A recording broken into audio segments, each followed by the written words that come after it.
bonsoir Virginie Delalande. Bonsoir. Vous êtes avocate, coach, conférencière. Vous venez de publier ce livre, Abandonner jamais, c'est aux éditions Kawa. On y découvre votre parcours hors norme, le parcours d'une combattante qui force son destin en réalisant ce que personne n'avait fait avant vous.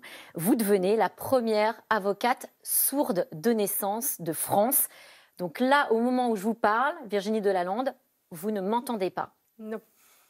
Vous ne vous entendez pas non plus, vous n'avez jamais entendu votre voix. Non. Alors comment est-ce que vous faites pour cette discussion qu'on a là, en ce moment, en direct? Eh bien, je lis intégralement sur vos lèvres.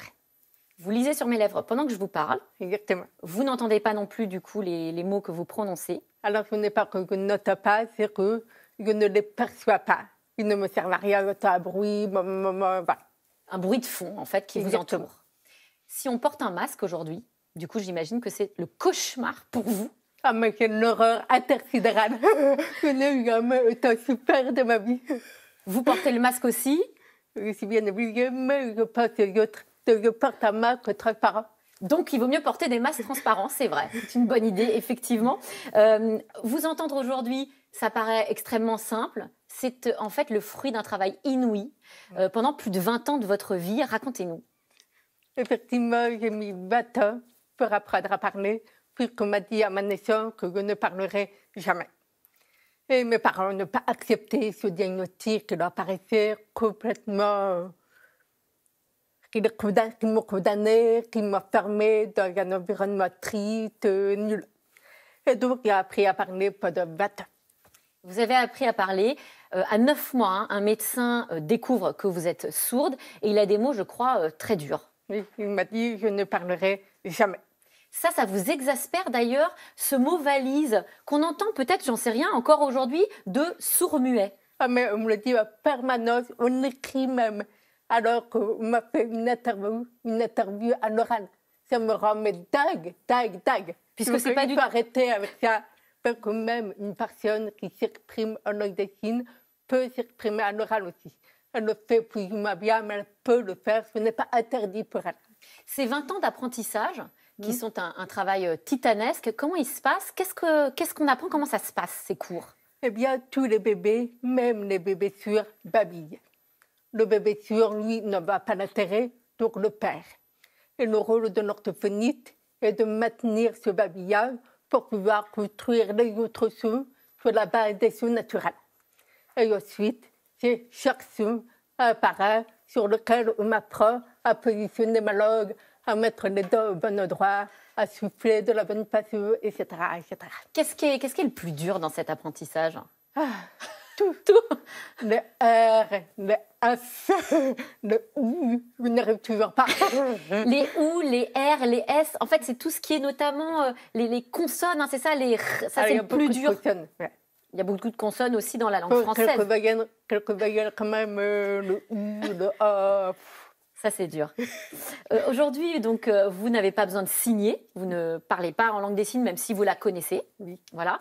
Il y a des critiques qu'on a pu entendre, notamment de certains sourds qui vous reprochent de, du coup, donner une sorte de réalité biaisée de la surdité. Est-ce que vous comprenez ces critiques-là? Ah oui, je la comprends parfaitement. Mais à ça, j'ai envie de dire qu'il y a plein de visages de la surdité très différents. Il y avait des personnes sourdes de naissance, des personnes devenues sourdes, et parmi les personnes sourdes de naissance, certaines parlent par choix et d'autres préfèrent communiquer en langue des signes. Et finalement, on a beaucoup dans notre société de personnes qui signent, qui sont visibles, mais très peu, qui parlent et qui pour autant n'entendent vraiment pas bien. Alors, avocate, c'est votre diplôme, c'est ce que vous avez voulu faire comme étude, et sourde, c'était donc... dans l'idée un paradoxe. D'ailleurs, je crois que ça a été assez compliqué d'atteindre cet objectif parce que déjà au départ, on a essayé de vous en dissuader. Exactement. Mon professeur principal me disait au terminal quelle étude voulez-vous faire? Et je lui ai répondu du droit, avocat.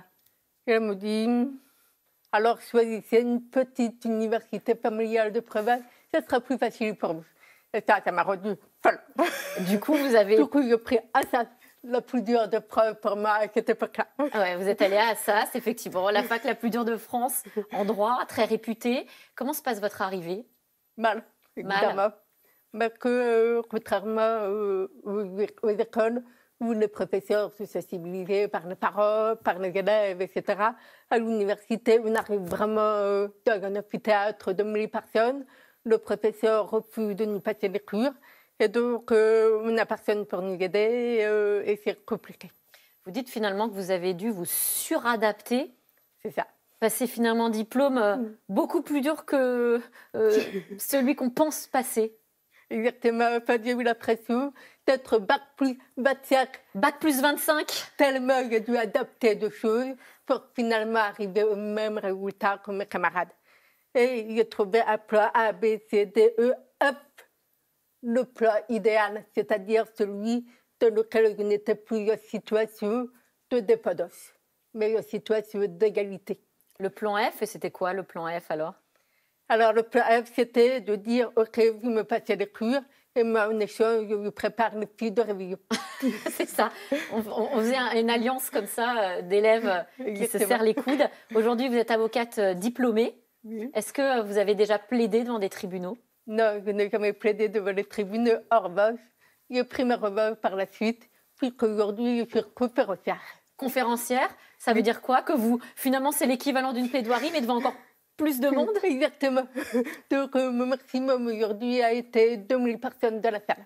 On vous voit justement un moment de TEDx, un moment important, où vous avez eu en plus beaucoup d'échos. Oui, à vos interventions. Énormément d'échos. Et puis là, vous avez l'Olympia, vous avez notamment 2000 personnes dans la salle. Aujourd'hui, vous êtes chef d'entreprise, vous avez votre propre entreprise qui s'appelle Handicap Power, qui est une société de conseil. Vous accompagnez les entreprises. Mais avant cela, vous avez été juriste. Comment se passent les entretiens d'embauche? La blague. C'est vrai. Alors, les premiers assez mal, que je ne mentionnais pas forcément mon handicap. Et donc, le recruteur cherchait plutôt à savoir quelle était ma nationalité. Ou alors, quand il comprenait qu'il y avait un problème d'édition, me parlait petit nègre tout à coup. Enfin, il y a vraiment eu des situations abracadabratac.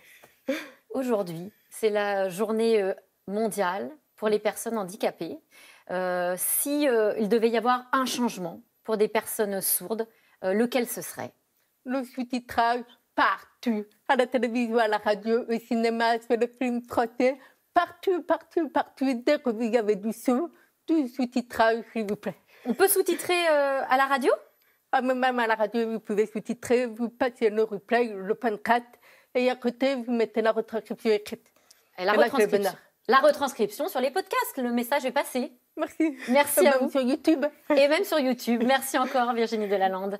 Merci d'être venue sur notre plateau. Je rappelle le titre de votre livre, Abandonné jamais, c'est aux éditions Kawa. Tout de suite, c'est dans l'air avec Caroline Roux qui revient sur la mort de Valéry Giscard d'Estaing qui s'est éteint hier à l'âge de 94 ans. Bonne émission à vous.